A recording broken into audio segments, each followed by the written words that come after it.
Hello, my name is Mr. Wilke. We will read statistics. We've got a really quick lesson today that we're going to talk about with finding a sample size.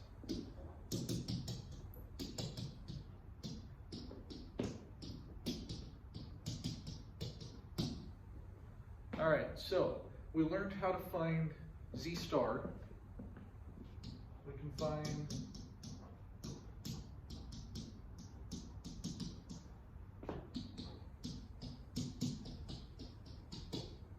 using the Z chart or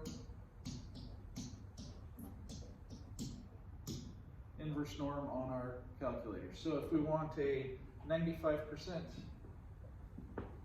confidence interval,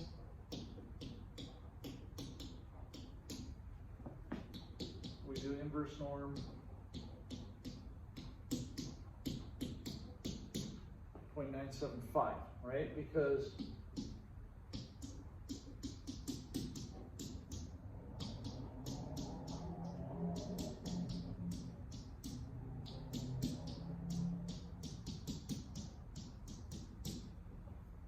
that, right?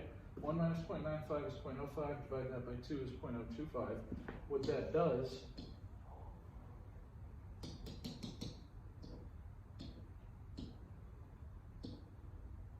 gives you 0.025 on both sides, which means we've got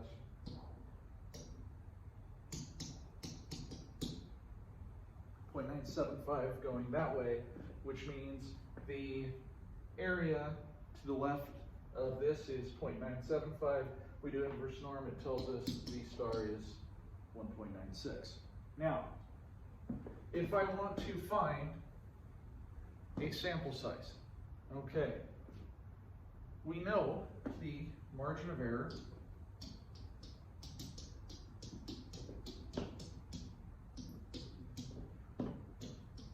for one prop Z interval is Z star. Remember, it's statistic plus or minus critical value times standard deviation of statistic. Well, Z star is the critical value. Standard deviation of statistic is T Q over N. Now, we don't know P, so we use P hat. But what if we don't know P hat? Interesting, okay. Well, if we don't know P hat, what we can use is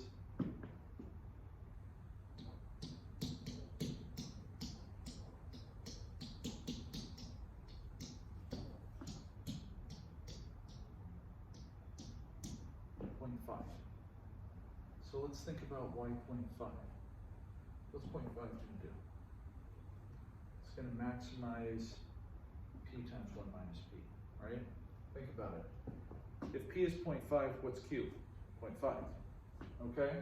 If P is 0.4, Q would be 0.6. 0.4 times 0.6 is 0.24, whereas 0.5 times 0.5 is 0.25. That's going to maximize P times 1 minus P, right? On the interval from 0 to 1. Does that make sense? It does, doesn't it? Okay, cool. So we're going to use 0.5, okay? So let's say I want a margin of error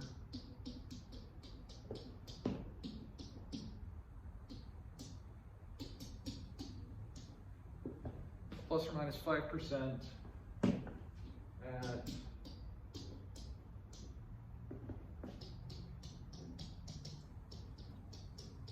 90% confidence. So we need to know, well, what's 90% confidence? We can use our inverse norm. What do we use? 95% or 0.95? Is that right? Yeah, okay.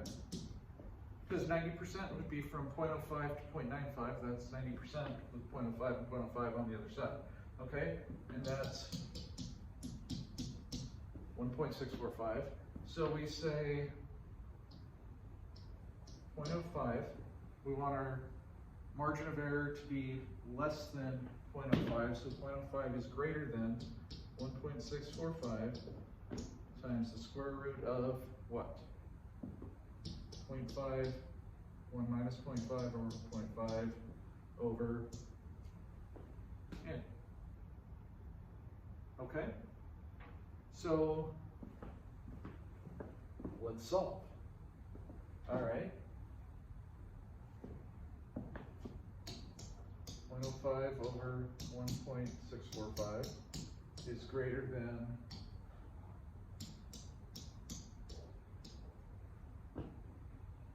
right? Yes, okay.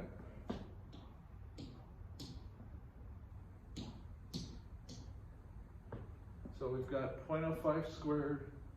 Well, let's do some math here. 0.05 divided by 1.645. 0.0303951, and then we're going to square that.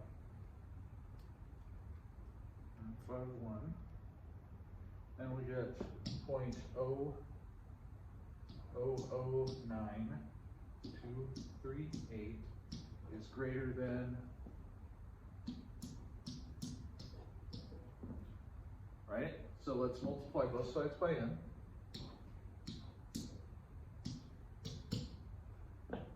So we're going to divide both sides by that. So I'm going to take 0.25 divided by 0.0009238.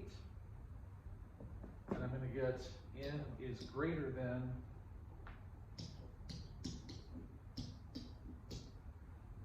so to guarantee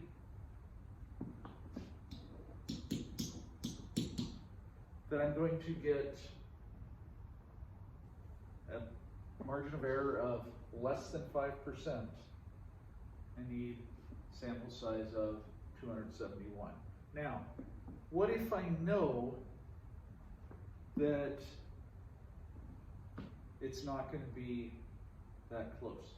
If I'm going to do a confidence interval for what percent of the population is left-handed, I know 50% of the population isn't left-handed. I know it's much closer to 10%. So I could pick something like 15%.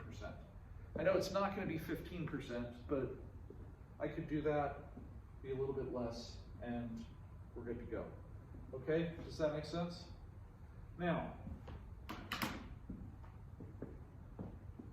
if you want to make it so 90% confident, I want to cut that in half. What do I do? That's right, you multiply by 4, right? Because we're dividing by the square root of n. Well, if I multiply 271 times 4, what's going to happen is that's going to cut that in half. Okay? Does that make sense? Perfect. All right. Well, you guys try one on your own, and yeah, that's about it. So when you're choosing a sample size, solve. Margin of error is greater than z star times root pq over n. Use 0.5 if you don't know, and because that's going to guarantee it. That's the biggest interval we can get. Okay? Anybody have any questions? We're good? All right, well, thanks for listening. Thank you to the Subhumans for the t-shirt, and enjoy your day.